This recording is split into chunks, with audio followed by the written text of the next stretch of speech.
मैंने देखी सनी पाजी की नई मूवी जाट, और मैं ये कहना चाहूँगा कि मैंने मॉर्निंग शो देखा है इस मूवी का कुछ ही देर पहले।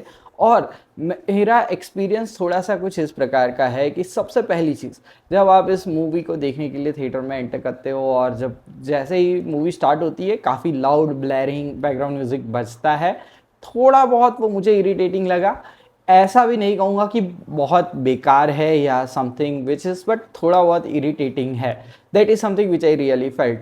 दूसरी चीज़, ये मूवी लाउड है, यहाँ पे डायलॉग्स काफ़ी ज़्यादा लाउड है, इमोशंस बहुत ज़्यादा ओवर ड्रामेटाइज करके दिखाए गए हैं। तो डेफिनेटली ये चीज़ है जो सनी पाजी की पर्सनैलिटी के साथ एड ऑन फीचर की तरह काम करती है।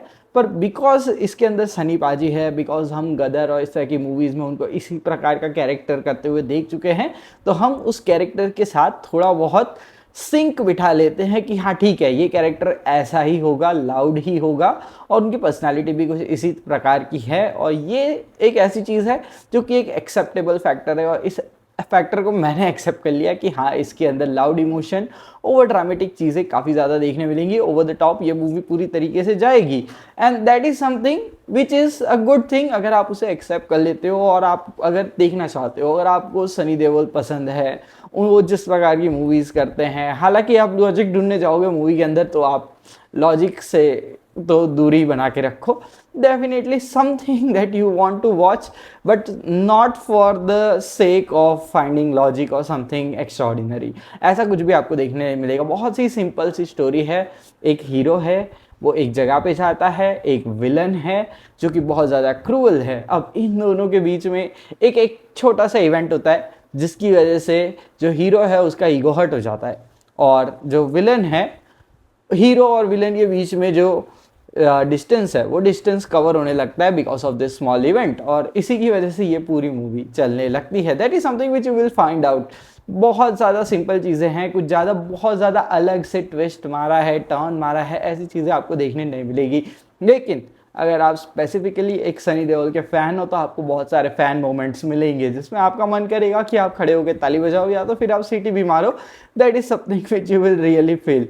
और हाँ, एक्शन ओवर द टॉप जाता है, इसमें कोई डाउट नहीं है, लेकिन कुछ कुछ मोमेंट्स पे ये एंजॉयबल भी लगता है, और ये बात भी सच है। अब दूसरी चीज़ जो इंटरेस्टिंग लगी और थोड़ी सी डिफरेंट लगी कि यहाँ पे हमें शुरुआत में सब कुछ नहीं बता दिया गया कि ये हीरो है, ये विलन है, इसकी स्टोरी है। नहीं, थोड़े थोड़े फेजेस में कट कट करके कुछ कुछ जगहों पे हमें दिखाया जाता है कि हाँ, ये हीरो है, इसकी थोड़ी सी ऐसी बैक स्टोरी रही है, ये विलन है, इसकी बैक स्टोरी कुछ इस प्रकार की रही है, ऐसे ऐसे कुछ इवेंट्स हुए हैं जिसकी वजह से ये यहाँ पे इस प्रकार की चीज़ें करने लगा है। दैट इज़ समथिंग जो कि इंटरेस्टिंग लगा।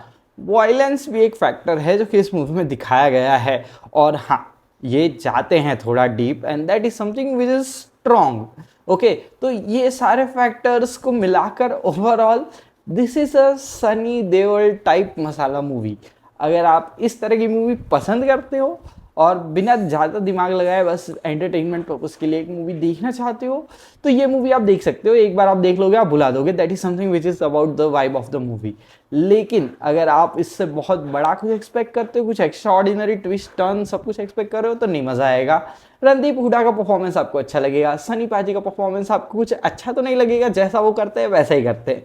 That is something which I really felt at the end of the movie. अगर आपने इस मूवी को देखा तो आप अपना एक्सपीरियंस कमेंट सेक्शन में अवश्य लिख के बता देना, और इसी तरह के वीडियोज़ के लिए बी रिच को फॉलो या सब्सक्राइब तो कर ही सकते हो।